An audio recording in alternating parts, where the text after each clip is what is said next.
On ne peut pas choisir un jour d'être une femme et un autre jour d'être une noire.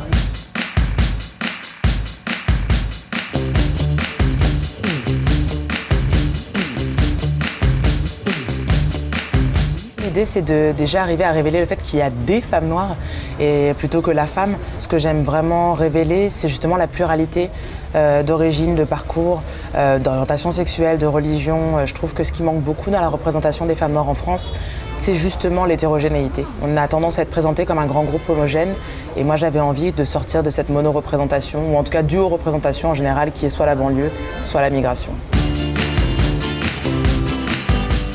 Alors il y a beaucoup de clichés. Moi je parlerai de la représentation qu'il y a dans le cinéma, puisque c'est de là d'où je viens et puis c'est ce qui a motivé la réalisation de mon film. En France, la représentation des femmes noires dans le monde cinématographique oscille entre Fatou la Malienne et Bande de filles. Et éventuellement parfois on va avoir la figure de la caribéenne sympathique, qui est souvent incarnée d'ailleurs par Femine Richard. Et c'est un petit peu les trois pôles auxquels on a droit. Qu'est-ce qu'on n'arrive pas à dire quand on n'arrive pas à dire le mot noir?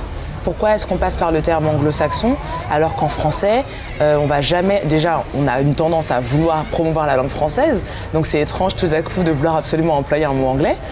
Et puis, effectivement, dès qu'on le transpose, dès qu'on fait l'effet de miroir, si moi je dis les whites, on se demande pourquoi j'emploie ce terme-là. C'est bizarre, on pourrait juste prendre conscience qu'on n'est pas pareil et que ça s'arrête là.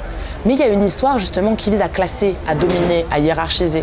Donc on a peur qu'en énonçant la différence, on commence déjà à énoncer une hiérarchisation et donc on préfère passer par un autre terme. Moi je le vois comme ça, je le vois comme un moment où on a peur d'être raciste, donc on emploie un autre terme pour être sûr de ne pas dire le mauvais mot.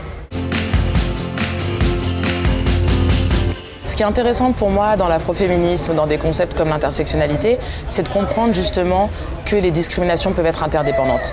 On a justement des identités complexes où le sexisme vient informer le racisme et vient en retour aussi informer l'homophobie et vient ensuite être renforcé par effectivement des rapports de classe. Il y a une interdépendance entre différents types de discrimination qui peuvent venir, encore une fois, se compléter et se renforcer par moments. On ne peut pas choisir un jour d'être une femme et un autre jour d'être une noire. Et tout le reste. Parce que certaines femmes noires sont lesbiennes, attention, scoop.